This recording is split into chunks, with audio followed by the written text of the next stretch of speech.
تمیم واصل بحق ہوا تو تاشقبیل نے چچا کی جگہ سنبھالی، تخت اندلس کو زینت دی، سلطنت کو سنبھالا، گوشے گوشے میں پھرا، خامیوں اور کمزوریوں کو دیکھا بھالا، راستے کے کانٹوں کو نکالا اور حکومت کو سیدھی راہ پر ڈالا۔ الفانسو نے دیکھا کہ اندلس کے تخت پر ایک نوجوان شہزادہ رونق افروز ہے۔ اس نے خیال کیا کہ بچہ ہی تو ہے، بڑوں کے داؤ پیچ کیا جانتا ہوگا، جنگ کی سختیوں کو کیسے جھیلے گا، حکومتی دشواریاں کیا سمجھتا ہوگا۔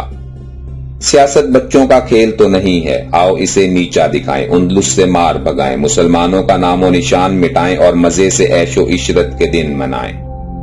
وہ نہیں جانتا تھا کہ تاشقبیل نوجوان سے ہی مگر اس نے بوڑھوں کی گود میں پرورش پائی ہے، جنگی جوانوں میں اپنی عمر بڑھائی ہے، وہ مسلمان زادہ ہے، اس کی رگوں میں اسلامیوں کا خون ہے، اسلامیوں کی شجاعت اس کی گھٹی میں پڑی ہے، اسلامی غیرت و حمیت کے گہوارہ میں جھولا ہے، بچپن سے تلواروں کا کھیل کھیلا ہے، اس کے بازوؤں میں اسلامی سمندر کی مچھلیاں کھیل رہی ہیں، اس کی انگلیوں کی پور پور میں اسلامی قوت مچل رہی ہے، اس کا وجود شجاعت و جرت مندی کا پیکر ہے۔ الفانسو نے فوج جمع کی، اسے ہتھیاروں سے لیس کیا اور اندلس کے تخت کے لیے خطرہ بن کر اٹھا۔ متواتر 30 بار بڑی تیاری کے ساتھ آیا، لیکن 30 بار منہ کی کھا کر گیا اور اپنے 30 گلے بھی دے بیٹھا، مگر اسلام دشمنی کا جذبہ اسے چین نہ لینے دیتا تھا۔ اس نے آخری داؤ لگایا، فرانس، پرتگال اور انگلستان میں پادریوں سے واز کرایا، اسلام دشمنی کے جذبہ کو ابھارا، تینوں ملکوں کے بہادروں کو بلایا اور ایک بڑی فوج لے کر چڑھ آیا۔ اسے یقین تھا کہ تینوں ملکوں کے مذہبی دیوانے اس کے لیے سرفروش اور کفن بدوش ہیں، تاشقبیل ان کا مقابلہ نہیں کر سکے گا اور فتح مندی اس کی کنیز باتمیز ہوگی۔ الفانسو کثرت فوج کے نشے میں سرشار تھا، فرانس، انگلستان اور پرتگال کے بہادر اس کے جھنڈے کے نیچے تھے، پادری اس کے لیے واز کر رہے تھے۔ وہ بڑی شان سے ایبرو کی وادی میں اترا، اسے عبور کیا، راستے کی بستیوں کو رونتا، مردوں کا خون بہاتا، عورتوں کو لونڈی کنیز بناتا آگے بڑھا اور فراغا پہنچا تو تاشقبیل کو منتظر پایا۔ اپنی ٹڈی دل فوج کو سنبھالا، پس و پیش کو درست کیا، قلب کو مضبوط بنایا، بہادر اور شجاع عیسائیوں کو مختلف دستوں کی کمان سونپی، پادری صلیبیں گلے میں لٹکائے، انجیل ہاتھوں میں اٹھائے آگے آئے، فوج کے سامنے انجیل پڑھی، واز کیے، افسروں کے سینے پر صلیب کا نشان بنایا، جو کچھ ملا جیب میں ڈالا، مسیح کی جے کے جیکارے لگائے، عیسائیت کی فتح کے نعرے گونجے، ناقوس بجے، دعائیں مانگی گئیں۔ تاشقبیل تیار تھا، اللہ اکبر کے نعرے گونجے، مجاہدین نے ایک زوردار نعرہ لگایا، اسلام زندہ باد کی آواز بلند ہوئی تو فضا میں تہلکا مچ گیا، ہوا تھرا گئی، پرندے چپ ہو گئے، آسمان حیرت سے دیکھنے لگا۔ عیسائی مسلم کشی پر آمادہ تھے، مسلمان بھی مستعد اور ہوشیار تھے۔ تاشقبیل گھوڑے پر سوار تھا، شمشیر برہنہ دائیں ہاتھ میں تھی، نیزہ بائیں ہاتھ میں تھا، خدا کا ذکر زبان پر تھا، تکیہ قوت بازو اور ایمان پر تھا۔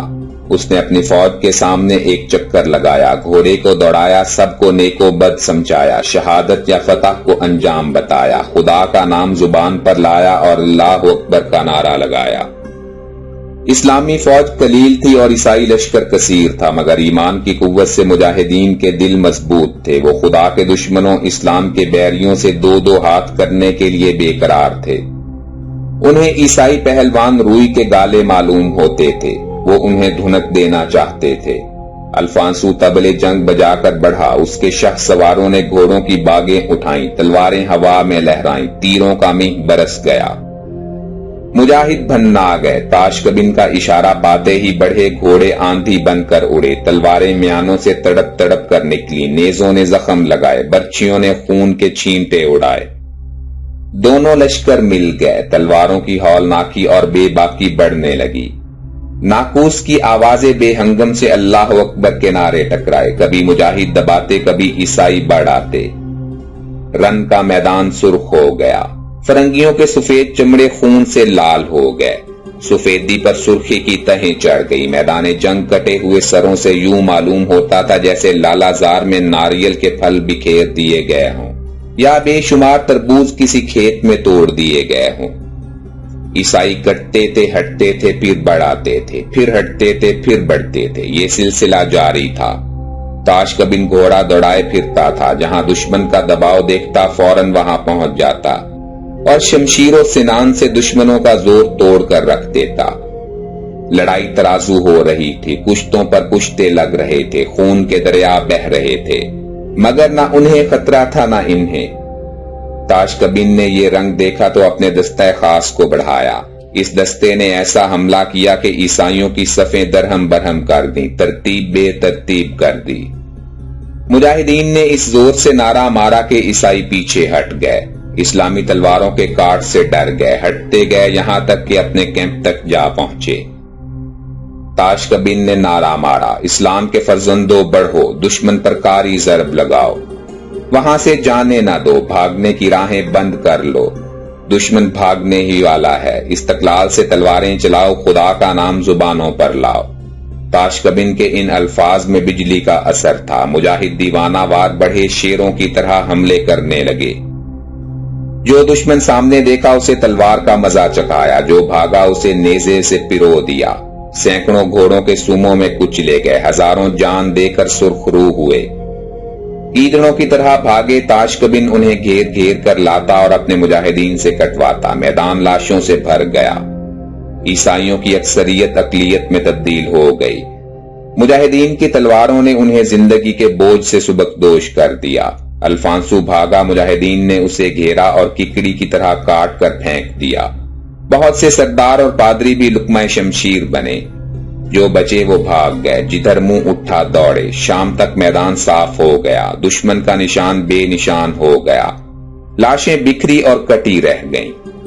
تاش کبین نے فتح کا جھنڈا لہرایا، خدا کا شکر ادا کیا، مجاہدین کو آفرین کہا، مال غنیمت کے انبار جمع کیے، شہیدوں پر نماز جنازہ پڑھی اور دفن کر کے واپس لوٹ آیا۔